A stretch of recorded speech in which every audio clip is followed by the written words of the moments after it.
Salut les gars, j'espère que vous allez bien, c'est Henrik21, aujourd'hui on va parler de Hunter x Hunter et du chapitre 399. Je sais pas pourquoi je prends cette voix de débile, mais aujourd'hui j'ai décidé de donner un petit peu d'entrain et d'action dans ma narration du dernier chapitre de Yoshiro Togashi. Avant-dernier chapitre de cette belle série de 10 chapitres, qui ne va pas avancer des masses et dans le chapitre et dans l'histoire, au sens large du terme, et surtout sur la sous-partie qui correspond à la mafia, mais qui va avancer quand même au niveau du nen, des explications, du pourquoi, du comment, de ce groupe de Morena, de leur façon de fonctionner, de leur pouvoir, etc. Donc on avance sur une petite intrigue qui fait partie d'une plus grande, qui fait partie du Blackwell, hein, comme je vous l'ai dit, qu'on était dans des poupées russes de plus en plus petites. T'en ouvres une, il y en a une autre, t'en ouvres une, il y en a une autre, t'en ouvres une, il y en a une autre. Au final, on n'avance pas des masses. Si bien que je pense que la résolution de l'intégralité des intrigues se fera en même temps. On avance petit bout par petit bout. Je pensais qu'on allait conclure directement le sous-arc Mafia, Brigade Fantôme, avant de monter vers les 14 princes de Kakin qui sont en train de se la foutre, pour devenir le prochain roi, mais in fine, ça sera entremêlé dans la suite des tomes qui vont arriver. On devra avoir une trentaine de chapitres normalement, puisque Yoshiro Togashi a écrit, voilà, pendant 4 piges. Donc on devra avancer pas mal, mais in fine, on n'arrivera toujours pas à la fin de cet énorme arc du Blackwell qu'on va lire, relire et re-relire. Le style graphique, encore une fois, dans ce chapitre est magnifique, de toute beauté, léché. L'expression des personnages, la violence, la gestion de l'espace, les décors. Grand défaut de Yoshiro Togashi étaient les décors. Tout cela est magnifique. Je vais essayer de faire une vidéo plutôt rapide aujourd'hui parce que j'ai envie de cake. Et j'ai pas... Et quelqu'un qui est rentré ? Non. Et il faut absolument que je le fasse avant que Foufoune arrive, que ma copine arrive. Prudence et mère de sûreté, encore une fois dans Hunter x Hunter. Et couplé à cela, on a toujours des raisonnements intéressants. Des raisonnements intéressants dans le sens où ils ont vu à l'arrivée dans cette salle qu'ils étaient attendus, qu'il n'y avait personne qui était là pour les tuer. Chacun y va de son explication. Nobunaka dit merde, on est con, s'ils savent qu'on est capable de traverser les murs, alors forcément les deux appartements qui sont conjoints du 3110 ou 3110 sont certainement tenus par des gens de l'organisation Hailey. Si c'est le cas, une fois que celui-ci passe par le passage, disparaît, se transmute pour aller directement sur le lieu du pledge, ils reconnaissent un de leurs potes et ils disent merde, il y a une couille dans le pâté, très certainement que quelqu'un souhaite nous attaquer, ou en tout cas souhaite découvrir où mène ce passage, et dans ce cas-là ils peuvent s'organiser. T'as la réponse 3 pages après, mais juste pour te dire à quel point le détail est appréciable.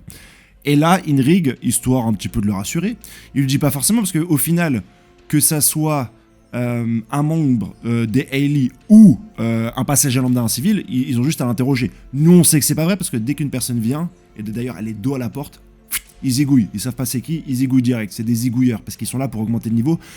Mais Airing et Nobunaga le savent pas. Nous, en tant que lecteurs omniscients de l'œuvre, nous le savons. Mais c'est bien d'avoir des personnages, et je le dis encore, je le dis dans toutes les vidéos, et c'est ça qui est terrible, qui se trompent, qui ont techniquement raison avec les éléments qu'ils possèdent et qui sont hyper intelligents de développer une telle hypothèse avec les éléments qu'ils ont, mais nous qui avons l'intégralité des éléments parce que nous sommes lecteurs, on sait qu'ils se trompent. Finalement, ce qui se cache derrière ça, ils vont le découvrir en ouvrant la dernière porte, puisque leur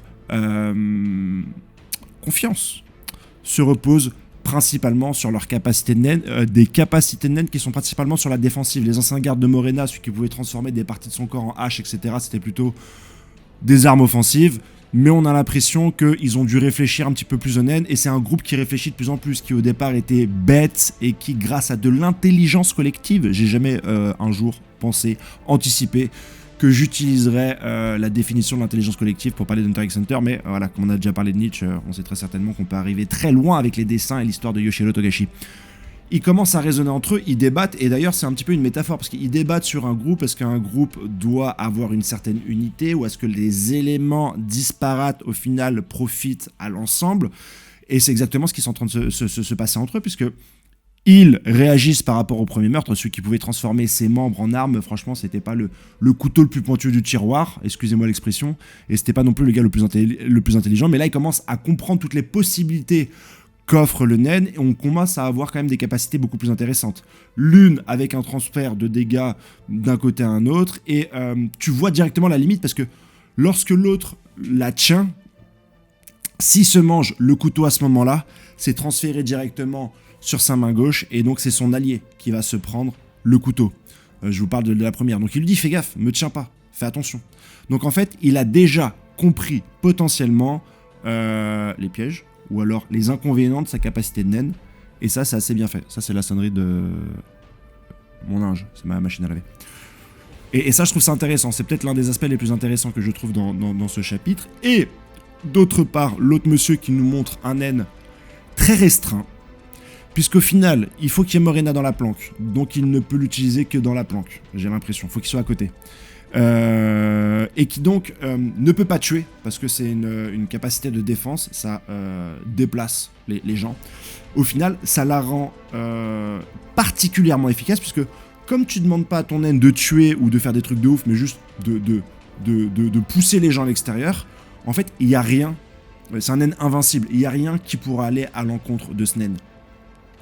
Et ça, Nobunaga le comprend très vite, et donc ils sont envoyés directement à l'extérieur. Pourquoi est-ce que Morena ne veut pas les tuer? Pourquoi est-ce que Morena demande à son équipe de les renvoyer vers l'extérieur? Très certainement parce qu'elle attend du plus gros poisson. Elle attend du plus gros poisson, donc je pense que Morena, ça ne la dérange pas, in fine, si on sait où est sa planque, parce qu'elle attend très certainement des princes. Et que si la mafia, pour X ou Y raison, n'arrive pas, ce qui est en train de se passer là, très clairement, à l'atteindre, ils vont devoir demander de l'aide à l'extérieur, à la milice, et pourquoi pas au prince, ou à des gens importants, ou à des gens forts. Et pour Morena, telle une toile d'araignée, c'est pas grave de savoir où est la planque, du moment que les gens viennent, et notamment par ce passage-là. Parce que ce passage-là, que tu sois balèze, nul ou machin, ça va devenir très compliqué de passer par là, va devoir y avoir des stratégies. Alors je suis très content de savoir que Yoshiro Togashi va nous faire une stratégie pour battre un petit peu ce piège, cette nouvelle utilisation, toute nouvelle utilisation du naine. On avait pas mal de naines collectifs, je vous le dis, depuis le début de la guerre de succession. On a vu du naine collectif avec le robot, qui fait partie des gardes de Beyond Netero, et notamment de Pariston. On avait un robot qui est issu d'une capacité de naine, et tu as des personnes, tu as 3 sièges, et l'autre des personnes matérialise les balles des robots. Tu avais un pote de Bill et de Kurapika qui avait une capacité moteur qui permettait de monter à 5 personnes. Tu as comme ça plusieurs capacités de naine de groupe. Tu as Airukaren Berugu qui, grâce à tous ces soldats, peut faire des chevelets qui ne peuvent être arrêtés. Et là, tu as encore des gens qui combinent leurs naines pour arriver à un piège, à un bastion presque imprenable. Et ça, je trouve ça super intéressant. Je crois que dans Jojo Bizarre Adventure, tu avais déjà l'exploitation de pouvoir dans des pièces, par rapport à des pièges, par rapport à des environnements. Mais dans Hunter x Hunter, ce qu'on matérialisait, c'était beaucoup des pouvoirs. Et on s'est dit, le naine, c'est un moyen d'avoir un pouvoir. Mais pas que. Tu peux aussi faire des pièges. Tu peux aussi faire ce genre de choses. Et c'est hyper intéressant. C'est hyper intéressant parce que finalement, ce ne sont pas des gens très forts en naine. T'as pas besoin de t'entraîner comme Gon et Killua à faire du Ren, du Ten, du renforcement, du machin pendant un nombre incalculable de temps. Et puis ce qu'on apprend, c'est que c'est seulement les génies qui arrivent à avoir des capacités intéressantes. Ou des génies comme Gon et Killua, ou des génies de l'effort, des personnages plus âgés qui, grâce à leur âge, ont su développer des naines intéressants.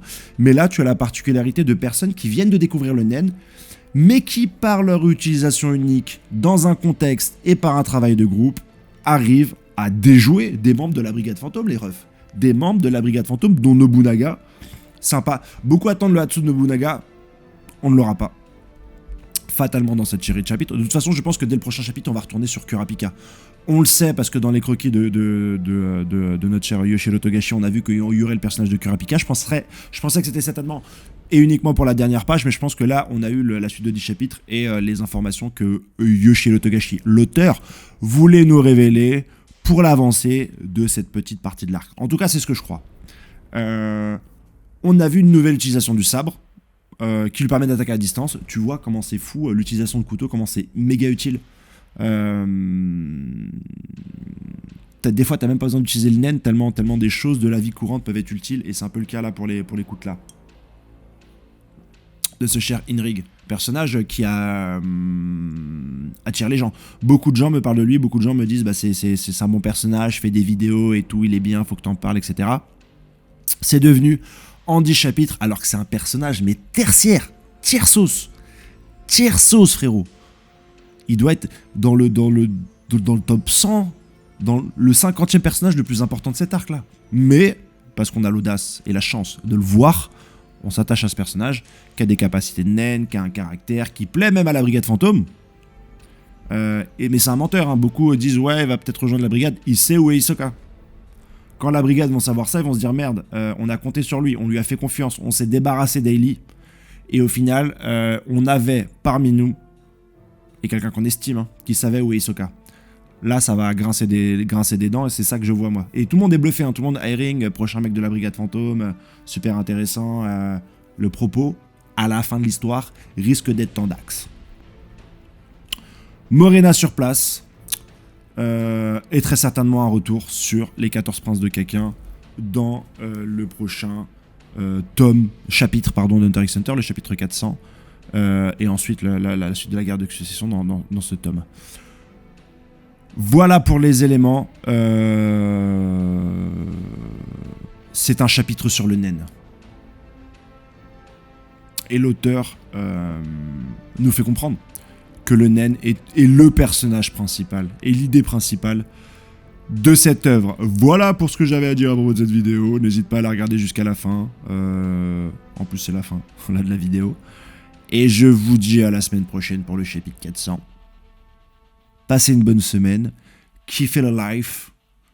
Et les amigos. Et puis regardez le match dimanche. Peut-être que la France va gagner contre l'Argentine. Voilou.